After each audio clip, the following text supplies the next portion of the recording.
Good afternoon, everyone. Good afternoon, Doc Abante, and good afternoon, dear colleagues. No, for our third topic, no, our last topic, no, in this subject, no, in investment analysis and portfolio management, it's all about evaluation and portfolio performance. No, our intended learning outcome, no, in this topic is to identify and explain key performances metrics such as Sharpe ratio, alpha, and other risk-adjusted measures. Second one is to analyze the portfolio performance by comparing it against appropriate benchmarks, e.g. as market indices.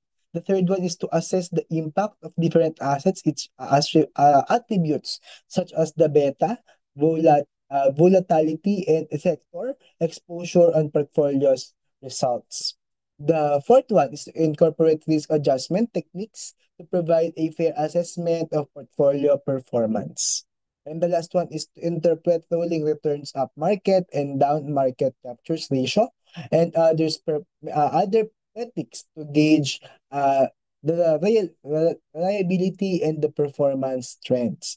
No, what is evaluation of portfolio performance? Evaluating a portfolio performance is a critical process in investment management, allow investors and managers to assess how to well their portfolios meet the investment objectives. Because in evaluating portfolio po kasi, this is the key aspect of investment management.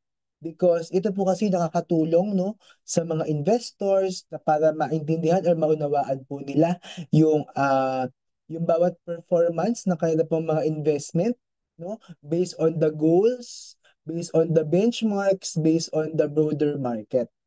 No?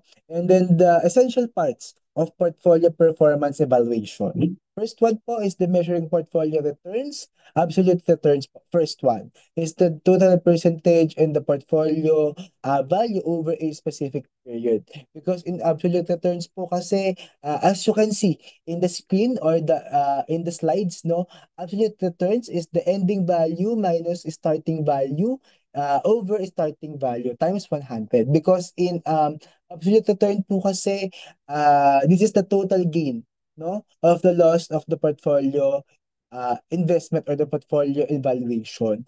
Because this is the initial investment, no, through the percentage. No, para saan po ba ang absolute return? Because ang purpose po kasi nito is to provide a basic measure, no, to gain a risk, time, and benchmark comparison. The second one is the annualized return or as we called on as compound annual growth rate, annual growth rate or the CAGR, no, that measures that average yearly return of investment over a specified time period, assuring the investment grew as the steady rate. Because in annual return naman po, it's all about how we standardize no that return that across that a different time horizon in our company. Because it annualized return po kasi, this is all about the comparison, no? Paano po tayo magko-convert ng taon-taon, no? Based on the annual rate, based on the investment, no? And the different time of period. And then the second one po is the compounding of the accounts. Because in accounts po kasi, ito po kasi siya nagre-reflect, no? In how we reinvest, how we provide the accurate picture of growth, no? By the simple average. And then also po kasi in annualized return naman din po, it's all about the time frame, no? Dependency. Because in time frame po kasi, this is the typically na ginagamit, no? Para po sa period longer of time, minsan po monthly, no? Minsan nga po yearly din, no? Yun ang nangyayari po sa atin pong measuring portfolio returns, no? And then the essential part po ulit, yung risk adjusted performance metrics, no, are the essential tool on the portfolio evaluation, providing a way to assess the return on investment relative to the amount of risk taken, no? As you can see po sa screen or sa slides, no? First one po is yung mga Sharpe ratio, No, it measures the excess return or risk premium of per unit of total risk standard deviation, as we all know, no? Because in sharp condition, the RP po means portfolio returns minus the RF or the risk-free rate of the return over the beta, no? Or the beta portfolio standard deviation. Because the portfolio return po kasi or the RP is the average return, no, of the portfolio of the specific period of time.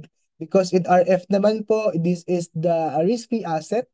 No? Ito po yung ginagamit, no, ng mga government, ng mga treasury bills, and also po, this is the investors, no, na ine-expect po nila na wala po tayong risk, no, or risk-taking performances. In a portfolio standard deviation naman po, this is the quantifies, no, the degree of variation in a portfolio's returns. And then the third one po is the trainer ratio. No, if this is a particularly useful of the diversified portfolio, which unsystematic risk of minimize. Because in trainer ratio naman po, meron lang din po. Ang nabago lang po dyan is yung portfolio beta. No, that this is the sensitive market movement. Because beta po is indicate paano po ito nagkakaroon ng portfolio returns as a expected in change, no, in both responses by the investment and the market.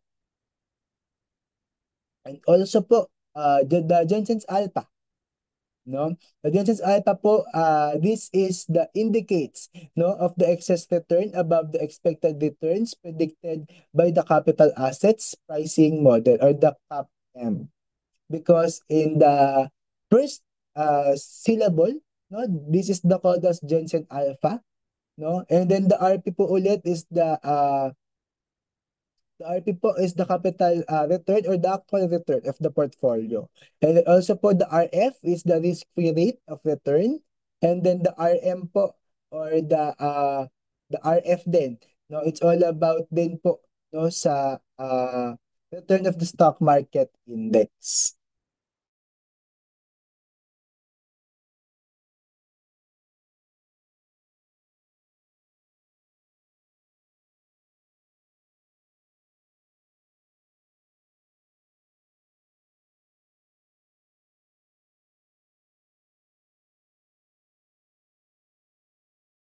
Ah, Going back po sa atin pong topic, no?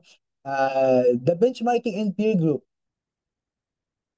no? In the benchmarking po, this is the essential components of portfolio performance evaluation.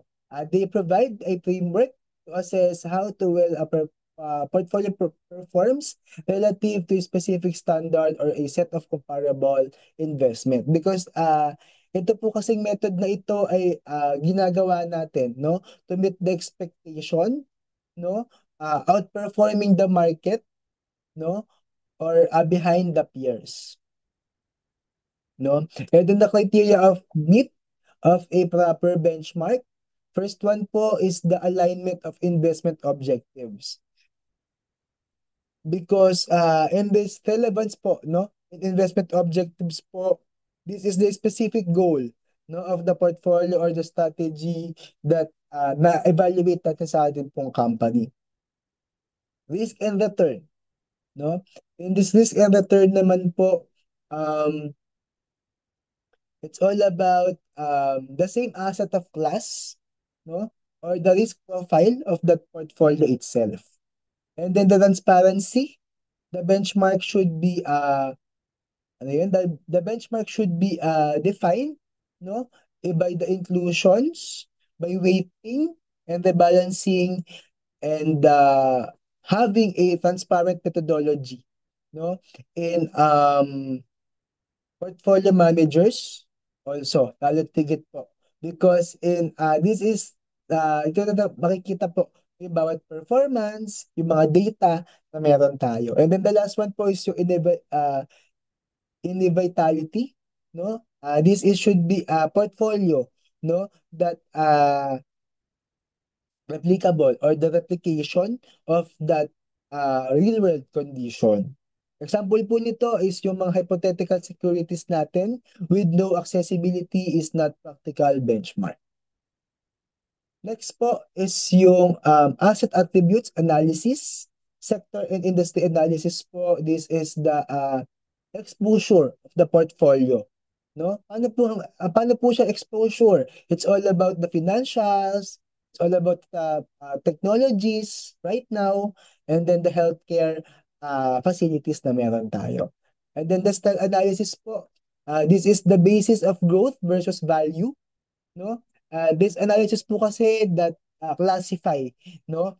That ano ba yung growth nito, ano ba yung value, ano yung attributes nito, no? Like in the dividend yield, earning growth, yun po. Market capitalization analysis, no? This is the allocation naman po, no? It's all about the capital, no, of the segment. Ito po ba yung large capitalization, mid capitalization, small capitalization stocks. Yun po. Para naging topic ko rin po yata ito uh, last time, no? Geographic exposure analysis, no? This is the examine po the geographical regions, no? Ito po ba ay international, national? Ito po ba to Europe, Asia, no? That it's all about emerging markets.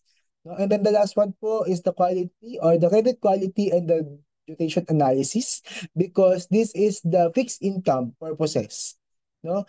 This focuses naman din po kasi sa credit rating based on the fixed income and securities within a portfolio. No? In this topic po,